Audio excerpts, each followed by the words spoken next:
ለጌታዬ መዝሙር ባመጣ ሊያነቃቃኝ የአምላኬ መንፈስ ሊዳስሰኝ በኔ ላይ መጣ። እዚህ አይደርስም ዋጋም የለውም በሰዎች አፍ የተባለን ሰው አይገርምም ወይ በቸርነቱ ለሱ ክብር ጌታ ሲያነሳው። ብዙዎቹ መዝሙሮች በዛ እድሜ ነበር የጻፍካቸው ስትል ሰምቼ እንዴት ነበረ መዝሙር የምትቀበለው? ከመዘምራን ቡድን ውስጥ ከመግባቴ በፊት በጸሎት አገልግሎት ውስጥ ነበረ በልጅነት አገልግሎት የጀመርኩት። ከዛ በ81 ዓመተ ምህረት ነው ጌታን ያገኘሁት። ከዛ በ83 ከ2 ዓመት በኋላ ነው መዘምራን ቡድን ውስጥ የተቀላቀልኩት። በዛን ጊዜ ብዙም እውቀት አልነበረኝም ስለ መዝሙር። እንዳውም እዛ የሚያገለግሉት በመዘምራን ቡድን ውስጥ የሚዘምሩት ዝማሬ ከየት አምጥተው እንደሚዘምሩ ራሱ ምንም እውቀቱ አልነበረኝም። ስለዚህ እዛ መዘምራን ቡድን ውስጥ ከገባው በኋላ ነው መዝሙር እንደሚጻፍ ሲናገሩ የሰማሁት። ከዛ እንደውም የዚህ የኳየር መሪው መዝሙር ምጽፉ ካላችሁ ወይንም አትሊስት እንዲሁ የሚመስል እንኳን ነገር ቢሆን ጽፋችሁ አምጡ ብሎ ኢንካሬጅ ሲያደርግ ሰማሁት። የመጀመሪያ ቀን ኳየር ጆይን ያደረኩ ቀን ከዛ እዛን መዝሙር እንደሚጻፍ ግንዛቤ ያገኘው ማለት ነው። ከዛ በኋላ እኔም መጸለይ ጀመርኩኝ ማለት ነው። የዛኑ ቀን በቤት ገብቼ ተንበርክኬ ስጸልይ ትዝ ይለኛል። መዝሙር የሚመስል ነገር እንደጻፍኩ ትዝ ይለኛል እና እሱን በሳምንቱ ይዤው ሄድኩኝ። ኳየር ልጅ መሆን ጥሩ ነው፣ ደፋር ያደርጋል። ከዛ እሱን አዩት። የዛን ጊዜ ይታረም ነበርና ሰው መባል ያለበትን መባል የሌለበትን ደግሞ ከመጽሐፍ ቅዱስ አንጻር ያለውን እውነታ በትክክል እንዴት እንደሚደረግ እያሳዩኝ ያን መዝሙር ታረመ። መዘምራን ግሩፑ ዘመረው ማለት ነው። እሱ ለኔ ትልቅ ማበረታቻ ነበር። እንዲህ ያለ ብዙ ነገር እየገባኝ መጣ። ግን አንድ ነገር ማለት የምችለው አይ ቲንክ እግዚአብሔር በመንፈሱ ያንን ስጦታ እዛው ኳየር ውስጥ ሆኜ የሰጠኝ ይመስለኛልና ምክንያቱም በዛን እድሜ አብዛኛዎቹን ሃይ ስኩል ውስጥ ሆኜ ነው የጻፍኳቸው መዝሙሮቹን early ቁጥር 1 ቁጥር 2 ቁጥር 3 ላይ ያሉ መዝሙሮችን ቁጥር 4ም ላይ የተወሰኑ መዝሙሮች አሉ በዛን ጊዜ የተጻፉ። ልጅነቱ አለ። እንደገና ደግሞ አዲስም ነኝ ከሌሎቹ አንጻር አዲስም ነኝ በዚያን ጊዜ እና ወደ ኋላ ተመልሼ ስመለከታቸው መዝሙሮቹን በእርግጥም የእግዚአብሔር ጸጋ የእግዚአብሔር መንፈስ ስጦታ እንደሆነ ነው የምረዳው። ከዛ በፊት ምንም አይነት የሙዚቃ ነገር ነካክተህ አታውቅም? አላውቅም። ጊታር እንደዛው ነው የጀመርከው ቸርች ውስጥ? ጊታር እዛው ኳየር ውስጥ ከገባው በኋላ ነው ቀረብ ብዬ የሚያየሁት። ከዛ እዛው ነው በገባሁኝ ምናልባት በ3 ወር ጊዜ ውስጥ የተወሰኑ ኮርዶችን መጫወት ጀምሬ ነበረ እና በአጭር ጊዜ ነው ኳየሩን ማጀብ የጀመርኩት። ይሄኛው መዝሙር በተለይ በጣም ነው የምወደው። ደስታዬ በጌታ ሙሉ ከእንግዲህ ምንስ ያሸኛል? ምድር ከሚታየው ሀብት ይልቅ የአምላኬ ፍቅር ማርኮኛል። የምድር ዝና ከበሬታው ኃላፊ ነው ትቼዋለሁ። የአምላኬ ክብር ባለበት የኔስ አገር በሰማይ ነው። ቃሉ እንደሚናገረው ሃሌሉያ። ስለዛ እንዴት እንደተቀበልከው ባውቀው። ይህን መዝሙር ጌታ የሰጠኝ ካናዳ ከሄድኩኝ በኋላ ነው። አንድ ቀን ምሽት ላይ ከባለቤቴ ጋር እንደ ሪትሪት አይነት ነገር ሄደን ነበርና ስንመጣ ኦልሬዲ መሽቷል። የዛን ጊዜ ልጆችም አልወለድንም ነበር። ማታ ላይ በቃ ጸልየን እንተኛ ተባብለን መጸለይ ጀመርን። በዚህ ሶፋ ላይ ተንበርክከን እየጸለይን በዛ ጸሎት መሃል ነው ይሄ መዝሙር የመጣው ማለት ነው። እና ከመዝሙሩ ከመምጣቱ በፊት የማሰላሰለው እውነት መዝሙር ውስጥ ያሉትን ሀሳብ ነበረ። ስለ ዓለም ሁኔታ፣ ስለ ገንዘብ ሁኔታ፣ ስለ ዝና ሁኔታ እሱን እያሰላሰልኩኝ ነበረ ምጸልየው። እግዚአብሔር ካለን በእግዚአብሔር ብቻ መርካት የሚለውን ሐሳብ እሱን ያሰላሰልኩ ነበርና በዛ ውስጥ ዜማው መጣ ማለት ነው። እዛው ተንበርክኬ አዝማቹን እንደዘመርኩት ትዝ ይለኛል። እኔስ በአደባባዮቹ መዋል ማደር ይሻለኛል፣ የአምላኬ ክብር ሲገለጥ ውስጤ ልቤን ያረካኛል። የኢየሱስ ፍቅር ብርቱ ነው ዘወትር አይለወጥም፣ በቸርነቱ ይዞኛል ከቤቱ የትም አልሄድም። የአውታሩ ሲኒየር ትመስለኛለህ። ያንተ ባችን ለማን ነበሩ? በዛ ጊዜ የነበረን ትዝታስ ምን ይመስል ነበር? ቤተልሔም ወልዴ፣ ሊሊ ተስፍሽ፣ ተስፋዬ ጫላ፣ እነ ዮሴፍ በቀለ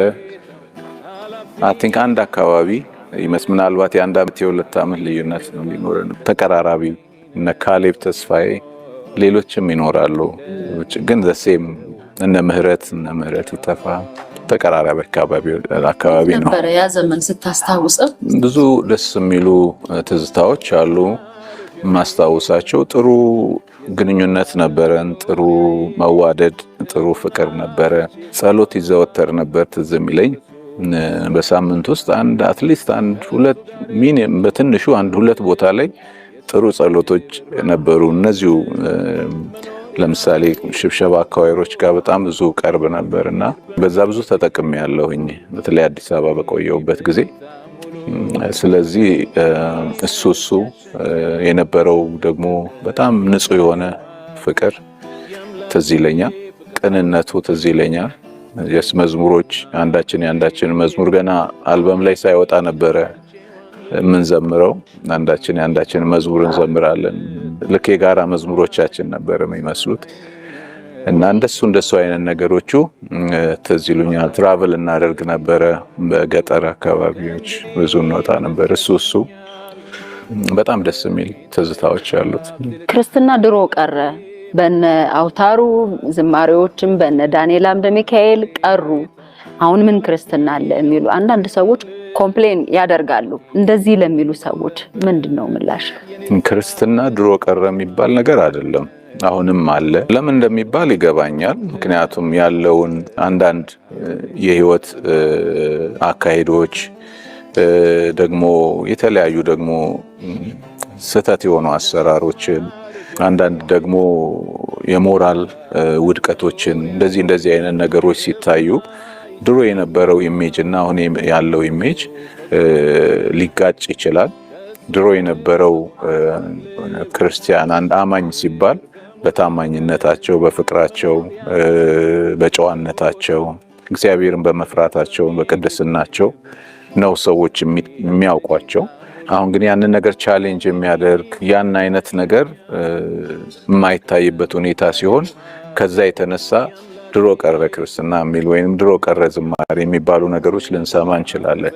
አብዛኛው የሚታየው ወይንም በሶሻል ሚዲያ ላይ የምንሰማቸው ነገሮች እሱን ሪፍሌክት የሚያደርጉ ይሁኑ እንጂ ግን ክርስትና ዛሬም አለ። እግዚአብሔርን በቅድስና የሚያመልኩ በየቦታው አሉ። እግዚአብሔርን የሚፈሩት እና በትክክል ለእግዚአብሔር ቃል ራሳቸውን አስገዝተው የሚኖሩ ጌታ በቀራንዮ መስቀል ላይ በደዌ የደቀቀው ነፍሱ ስለ ኃጢአቴ መስዋዕት ያደረገው የሞትን ቀንበር ሰብሮ እኔኑ ሊያወጣ ነው። ማዳኑን ቀምሻለሁ። ምን አለ ምመለሰው ሚልኮል አይደለችም የኔ ዳኛ ላይ ነው የሚለውን መዝሙር በተለየ ወደዋለሁኝና ስለዛ እንዴት እንደተቀበልከው ባውቀው። ቶሮንቶ እንኖር በነበረበት ጊዜ ነው ይህን መዝሙር የጻፍኩት። የሰውን ክብር ስናስብ እግዚአብሔር ለኛ ከሆነልን ጋር ሲወዳደር እኛ ምንም የሆነለት ነገር የለም ለእግዚአብሔር። በሰው አነጋገር እዚህ ምድር ላይ ሰውን የሚያጓጓው ነገር አለ። ገንዘብ ሊሆን ይችላል፣ ስልጣን ሊሆን ይችላል፣ ክብር ሊሆን ይችላል፣ ዝነኝነት ሊሆን ይችላል። እንደዛ አይነት ፍላጎት ሰው ይኖረዋል።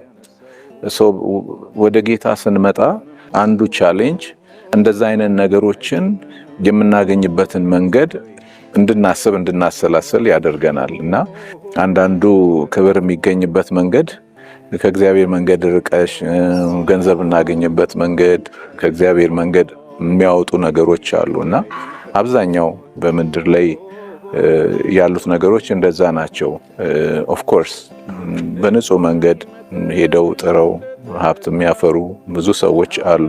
በአንጻሩ ደግሞ እንደዛ አይነት ነገሮች ከመንፈሳዊ ነገር የሚያጎሉ ወደኋላ የሚጎትቱ ልክ እንደዛ ባለጠጋ ማለት ነው። ትዝ ይልሽ እንደሆነ ወደ ጌታ መጣ፣ በቃ ሕግን ሁሉ ፈጽሜያለሁ እንዲያደርጋለሁ ሲለው ደስ አለው ጌታ። እንዳውም ስለ ሰውየው በቃ አንድ ነገር ይቀርሃል፣ ያለህን ነገር ሁሉ ሸጥና ተከተለኝ ሲለው እያዘነ ሄደ ይላልና ባለጠግነት ወይንም አለን የምንለው ነገር ምን ያህል ከእግዚአብሔር መንገድ ሊይዘን እንደሚችል በዛ መረዳት እንችላለን። እግዚአብሔር ሲረዳን ግን ጸጋውን በልባችን ሲያፈስ የወንጌል እውነት ሲገባን ደግሞ ክርስቶስን በማመናችን ከምድራዊው ነገር ባለፈ የምናገኘውን የዘላለም ሕይወት ከእግዚአብሔር ጋር ያለንን ህብረት ስናስብ ልክ ዓለሙም ምኞቱም ያልፋሉ እግዚአብሔርን ፍቃድ የሚያደርግ ግን እሱ ለዘላለም ይኖራል እንደሚል እግዚአብሔር ቃል በእግዚአብሔር መንፈስ እርዳታ ያንን ምርጫችን ይሆናል ማለት ነው። ይሄ ግን እንዳው በሰው ችሎታም ይሆን በጣም ጎበዞች ስለሆን የሚሆን ሳይሆን እግዚአብሔር በቃ ፍቅሩን ጸጋውን ምህረቱን በልባችን ስላፈሰሰ መንገዳችንም ያንን የእግዚአብሔርን እውነት መከተል ይሆናል ማለት ነውና የሚያጸናን እሱ ነው። እውነቱንም የገለጠልን ወደፊትም የሚመራን እሱ ነው። ሰው በዛ እውነት ሆነን ስናስብ ነው እንደዚህ አይነት መዝሙሮች የሚመጡት ብዬ አስባለሁና የተለየ እንዳው ለእግዚአብሔር የተወኩለት ይሄን ተወኩለት የምለው ነገር የለም። እሱ ያደረገልኝ ሰፊ ስለሆነና እንዲሁ በሰው አባባል ያሉትን ነገሮች ኤክስፕረስ ለመግለጥ ያህል ነውና ሰው ልባችን እግዚአብሔርን ሲመርጥ የምንሆነውን ነገር ነው መዝሙሮቻችን የሚገልጡት ብዬ አስባለሁ። ስለዚህ በእንደዛ አይነት ሁኔታ ውስጥ ሆኜ ነው መዝሙሮቹን የምቀበለው። ስፔሲፊካሊ አይገርምም ወይ የሚለውን ቅድም ሜንሽን ያደረግሽው መዝሙር ወደኋላ ሳስብ ያው ምህረቱ እያስደነቀኝ ለጌታዬ መዝሙር ባመጣ ሊያነቃቃኝ አምላኬ መንፈስ ሊዳስሰኝ በእኔ ላይ መጣ። እዚህ ያደርስም ዋጋም የለውም በሰዎች አፍ የተባለን ሰው አይገርምም ወይ በምህረቱ ለሱ ክብር ጌታ ሲያነሳው ይላልና ያ በአንድ ወቅት ምናልባት ሰው ተስፋ የቆረጠብን ሰዎች ልንሆን እንችላለን። እግዚአብሔር ግን ማንንም ሰው አንስቶ ለክብሩ ለሱ ክብር መጠቀሚያ ሊያደርገው ይችላል። ያንን ነበረ በዛ ውስጥ መዝሙሩ የሚናገረው የሚገልጠው ማለት ነው። ምህረቱ ያስደነቀኝ ለጌታዬ መዝሙር ባመጣ ሊያነቃቃኝ አምላኬ መንፈስ ሊዳስሰኝ በኔ ላይ መጣ። እዚያ አይደርስም ዋጋም የለውም በሰዎች አፍ የተባለን ሰው አይገርምም ወይ በቸርነቱ ለሱ ክብር ጌታ ሲያነሳው አይገርምም ወይ አይገርምም ወይ አይገርምም ወይ አይደንቅም ወይ አይደንቅም ወይ አይደንቅም ወይ አይደንቅም ወይ እንደገባኝ መጠን እንደተረዳ አምላኬን ባመልከው ማነው ቅር የሚሰኝ? ማነው ቅር የሚሰኝ? ከልቤ ሆነ እንጂ ከውስጥ ከመንፈሴ ረስ እንደ ዳዊት ራቁቴን ባመልከው ሜልኮል አይደለችም የኔ ዳኛ ላይ ነው የኔ ዳኛ ላይ ነው።